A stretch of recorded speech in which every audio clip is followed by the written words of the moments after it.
संपूर्ण देश के लिए एक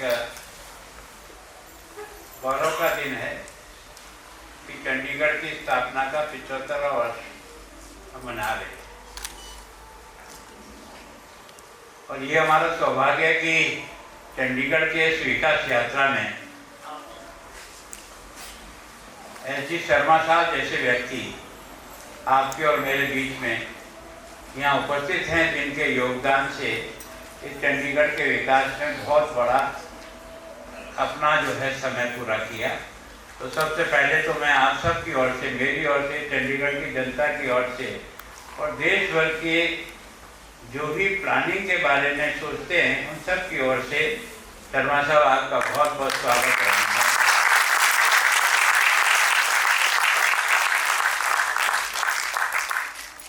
और मैं जब से यहाँ आया हूँ, मैं जनरल पी मलिक साहब को बराबर हर कार्यक्रम में देखता हूँ। आपकी यह सक्रियता और आपका एक तरह से योगदान हम सबको प्रेरणा देता है कि व्यक्ति का रिटायरमेंट की कोई उम्र नहीं होती। जब तक वो काम कर सके तब तक उसे करना चाहिए। इसमें आपका स्वागत है। आज हमारा सबका सौभाग्य है कि जिन्होंने भी कि चंडीगढ़ के निर्माण में योगदान दिया है। सामान्यतः हम सब लोग जो है ना फ्रांसीसी आर्किटेक्चर को ही पढ़ते हैं कि वास्तव में चंडीगढ़ का आकार देने में अगर किसी का योगदान है तो उनका है। हमें भी आए हुए लगभग 1.5 साल हो गया, लेकिन आज पहली बार बहुत आनंद का अनुभव हुआ कि उन लोगों को भी हमने याद किया जिनकी मेहनत और जिनकी इस चंडीगढ़ के विकास की यात्रा में एक महत्वपूर्ण योगदान रहा है। उन सबको भी आपने आज सम्मानित करने का प्रयास किया, उनके परिवारजनों को सम्मानित करने का प्रयास किया और जो कुछ भी उनके बारे में आपने पढ़ा है, मैं सोचता हूँ कि ये हमारे भविष्य के विद्यार्थियों को चंडीगढ़ की इस यात्रा को समझने में बहुत बड़ा मददगार होगा। मैं इनका कलेक्शन करने के लिए जिन्होंने प्रयत्न किया और जिन्होंने इन सबको ढूंढ करके उनकी जो योगदान रहा है उसको याद किया है, मैं सोचता हूँ श्रेष्ठ व्यक्ति के जीवन को याद करना ही भविष्य के बच्चों में श्रेष्ठता के गुण पैदा करता है। उसके लिए आपका बहुत बहुत अभिनंदन करता हूँ, धन्यवाद।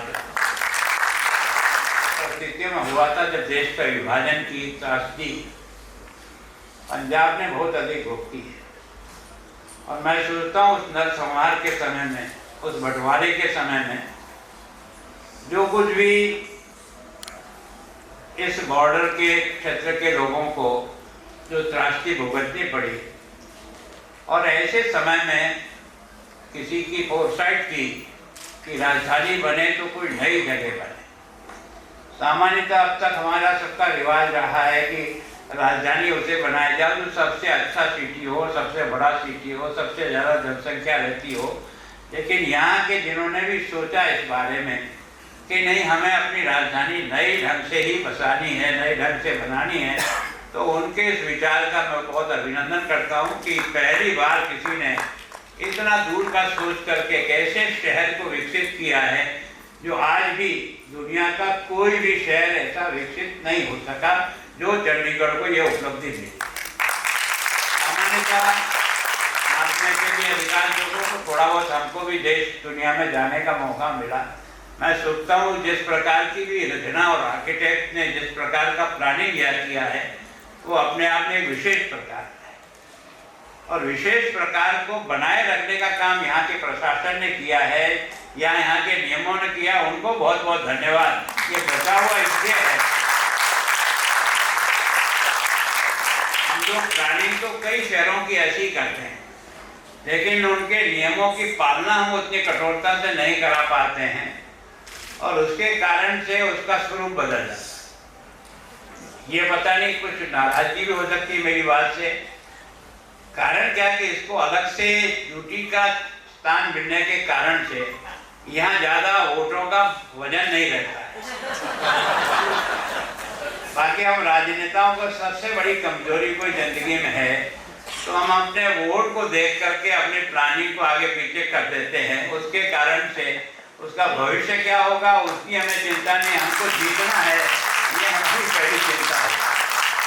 तो उसके कारण से यहाँ कठोरता से इन सब नियमों को लागू कराने का प्रयास किया और उससे आज भी नाराजगी इतनी अधिक है कि अगर वास्तव में हमारी प्लानिंग के बारे में तो हम वोट में हार जाएंगे। कारण क्या है कि इतनी कठोरता कोई पसंद नहीं करता, लेकिन बिना कठोरता के किसी भी शहर के विकास को जिस प्रकार से बिगाड़ा जाता है वो कम से कम चंडीगढ़ अभी तक बचा हुआ है। तो इसके लिए भी वास्तव में जिन्होंने भी इन सब की चिंता करते हुए जो बायलॉज यहाँ बनाए हैं वो इतने सख्त है कि उसके कारण से इसका स्वरूप नहीं बिगड़ पा रहा है, थोड़ा थोड़ा बिगड़ रहा है, जिसको हम रोज फेस करते हैं। लेकिन हमारी भी मजबूरी है कि किसी आदमी को उजाड़ें या तोड़े क्या करें, तो हम थोड़ा आगे पीछे होते जरूर है, लेकिन हम कोशिश करेंगे कि इसके मूल स्वरूप को कभी भी नष्ट नहीं होने देंगे, चाहे मैं सोचता हूँ कि इस ढंग से जो खुली जगह यहाँ है शायद कहीं देखने को नहीं मिले।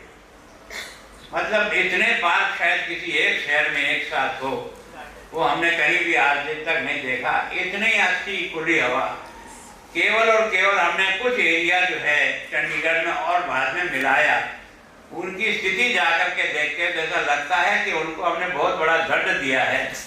उनका विकास तो हमने कुछ नहीं है किया और उनकी जो कुछ भी चीज है उसको हमने लेने का प्रयास करके उसको आय के स्रोत में बदलने का प्रयास किया, जिसके कारण से वहाँ के लोगों को सुविधा नहीं मिली है, एक तरह से और समस्या उनके सामने आके खड़ी हो गई है। तो मैं सोचता हूँ कि ऐसे जो स्थान हमने चंडीगढ़ में मिलाए हैं, मेरी ये पहली प्राथमिकता रहेगी कि विकास का सबसे अधिक पैसा खर्च कहीं होगा तो उन गांवों में होगा जो गांव हमने मिलाए हैं और हमारे विकास में हमने उनको योगदान देने के लिए बातचीत किया है। मैं सोचता हूँ कि उनका हक भी है और उनकी एक तरह से है नीचे।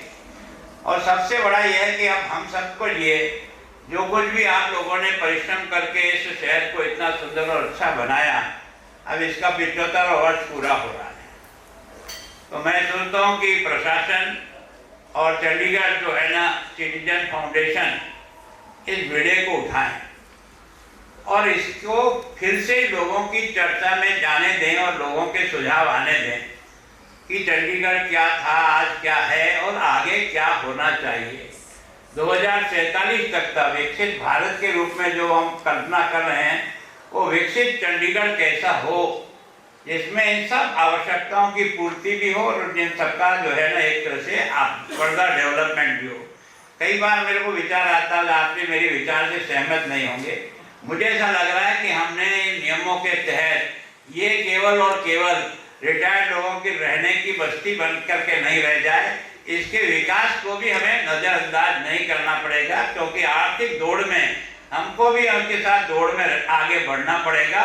लेकिन हम अपने मूल स्वरूप को नष्ट नहीं होने दे करके हम किस तरह से आर्थिक दृष्टि से भी इसको संबल और ताकत दें, इसके बारे में जरूर आपको विचार करना चाहिए। जब आप चर्चा करेंगे इस 75 वर्ष के कार्यक्रम को हमने लगातार 3 साल तक मनाने का प्रयास किया है, 26 भी करेंगे, 27 और 28, और सभी संस्थाओं को जोड़ेंगे कि वो कोई न कोई कार्यक्रम है ना इस चंडीगढ़ का जो 75 वर्ष पूरा हुआ है, आप किसी न किसी विषय को लेकर चंडीगढ़ के विकास के लिए। अब मैं सोचता हूँ सुखना लेक जो एक तरह से आज की तारीख में हमारी चुनौती बनी हुई है। कल ही लोकसभा में प्रश्न उठाया था कि सुखना लेक में सिल्टिंग हो रहा है, जिसके कारण से सुखना लेक का जो कैपेसिटी थी, वाटर कैपेसिटी, उसमें कमी आ रही है। वो भी हमारे लिए एक चुनौती है और मैं सोचता हूँ कि उसको हम कैसे बचाएं, और हम कोशिश कर रहे हैं कि उसका जो पीछे का साइड है इसको रामसर साइड घोषित कराने के लिए हम निरंतर प्रयत्न कर रहे हैं। शायद 2-4 महीने में हमको रामसर साइड की जो है ना एक तरह से उपलब्धि हो जाएगी, तो हम पर्यावरण की दृष्टि से भी इसको अच्छी से अच्छी बना सकेंगे और इसकी सुरक्षा के लिए। और मैं सोचता हूँ कि चाहे वो पक्षी हो, चाहे वो पशु हो, जानवर हो, उनको भी कैसे हम यहाँ सुरक्षित रख सकते हैं उसके लिए प्रयत्न कर रहे हैं। तो मैं सोचता हूँ और मैं सोचता हूँ कि हरियाली का जो परसेंटेज है शायद देश और दुनिया में किसी शहर में इतना हरियाली का प्रतिशत नहीं होगा। लगभग आज से 5 साल पहले 47% एरिया पर हमारी हरियाली थी। अभी हमने बढ़ा करके इसको 51% तक जो है ना हमारे हरियाली का आंकड़ा आया है। तो वास्तव में मैं सोचता हूँ कि स्वच्छता की दृष्टि से भी जो हमारा पायदान 11वें पे था, उसको हमने प्रयत्न करके पिछली बार दूसरे स्थान पर लाने का प्रयास किया और इस बार प्रयास कर रहे हैं, क्योंकि हमारा डंपिंग ग्राउंड हमारे लिए सबसे बड़ी समस्या थी। उसमें लगभग 95% हमने उस पर काबू पा लिया है। आने वाले कुछ समय में हम उससे भी मुक्ति पा जाएंगे। तो शायद है मेरा अगली बार जब कभी भी मूल्यांकन होगा तो हम शायद इस 10 लाख की पॉपुलेशन में हम इस देश का नंबर 1 शहर बनने का प्रयत्न कर रहे हैं। उसमें आप सब लोगों का आशीर्वाद मिलेगा तो निश्चित रूप से सफलता मिलेगी। कार्य लेकिन इस स्वच्छता का काम केवल प्रशासन अकेला नहीं कर सकता। मैं सोचता हूँ जब जनता स्वयं मन से नहीं, इंदौर जो सबसे गंदा शहर था, लेकिन पता नहीं वहाँ जागृति ऐसी हुई कि छोटा सा बच्चा 4th क्लास में पढ़ने वाला भी अगर कोई डालता है तो बच्चा उठा करके उसको अपने थैले में रख करके ले जाता है। तो ये जो एक तरह से जो चेंज आया है वो पब्लिक के सोच में आया है। केवल और केवल कानून किसी चीज की सफलता का आधार नहीं हो सकता है। कानून के साथ मनुष्य और जनता का भी उतना ही भागीदारी अगर होगी उसकी, तब जाकर के हम उस काम में काफी सफल हो जाएंगे। तो मैं सोचता हूँ कि आज की तारीख में जैसा आपने कहा इन सब लोगों का वर्णन किया कि सीजीआई किसने ड्राफ्ट किया है ना, ये सुखना के बारे में कल्पना किसकी थी, यहाँ का रोड नेटवर्क कैसा बने, यहाँ के पार्क, इतने पार्क कहीं है ही नहीं जितने पार्क यहाँ हैं, पर उनमें से 50% पार्क नहीं रह करके कूड़ेदान की तरह से काम में आ रहे हैं। ये हमारे लिए चुनौती है। हमको जो सुपुर्द कर गए उसको भी हम हिफाजत नहीं कर, उसको भी हम बचा नहीं पाए। तो उसमें मैं सोचता हूँ प्रशासन और जनता दोनों मिलकर प्रयास करेगी तब तो हम इसको बचा पाएंगे। मेरा विशेष करके आपसे और आपके संगठन ने इस प्रकार का 25 में आपने गठन किया और इतनी विभिन्न डिपार्टमेंट, जो 12 डिपार्टमेंट आपने चेंज किया है, कि इनमें हम अपनी भागीदारी कैसे निभा सकते हैं। इसमें हमारी है ना एक तरह से हमारे प्रोजेक्ट को स्वीकार किया और अभी 4-5 दिन पहले ही मैं नड्डा जी से मिलकर के आया हूँ कि हमने आपके लिए स्थान रिजर्व कर दिया है। आज की तारीख में हमारी पॉपुलेशन भले 12 लाख है और हमारा इंडोर और आउटडोर पेशेंट जो है ना 66 लाख हमारे इन सब हॉस्पिटल में हर साल रजिस्टर्ड हो रहा है। इसका मतलब केवल और केवल हम चंडीगढ़ की सेवा नहीं कर रहे हैं। तो मैं सोचता हूँ जम्मू कश्मीर से लेकर हिमाचल से लेकर के हरियाणा और पंजाब है, राजस्थान का भी कुछ जिले हैं जो यहाँ से एक तरह से उत्तर प्रदेश का भी कुछ क्षेत्र हमारे साथ आता है।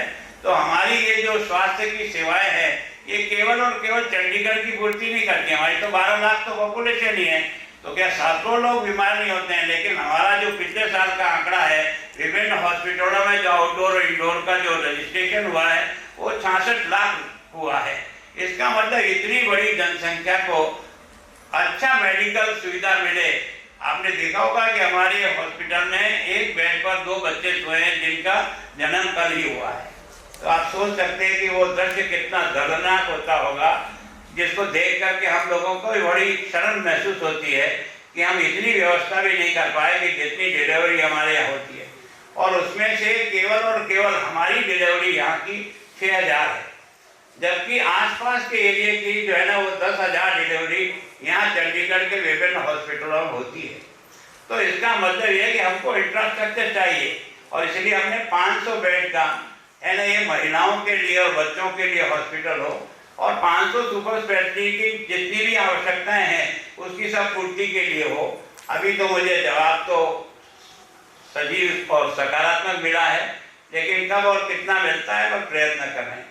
अभी हमको 23 करोड़ रुपए का एक और स्पेशलिटी का हॉस्पिटल मिला है, उसका काम हम 1-2 महीने में शुरू कर देंगे, वो भी अपना काम करेगा। 48 का जो हॉस्पिटल है हमारा जो अभी उपयोग नहीं हो रहा पहला, उसको भी हमने ठीक तरह से उसको ठीक करने का सोचा है। और पहली बार मैं सोचता हूँ चंडीगढ़ ही नहीं देश में पहली बार ये जो आपका ओपीडी है ये सायंकाल ओपीडी भी हमने शुरू की, ताकि कोई नौकरी पैसे वाला व्यक्ति या कभी समय के बाद भी अगर कोई केस हो गया तो उसे सीधा पीजीआई नहीं भागना पड़े, इमरजेंसी में यहीं उसको कम से कम आउटडोर में सुविधा मिल जाए। तो मैं सोचता हूँ उस दृष्टि से भी हमने प्रयत्न किया है।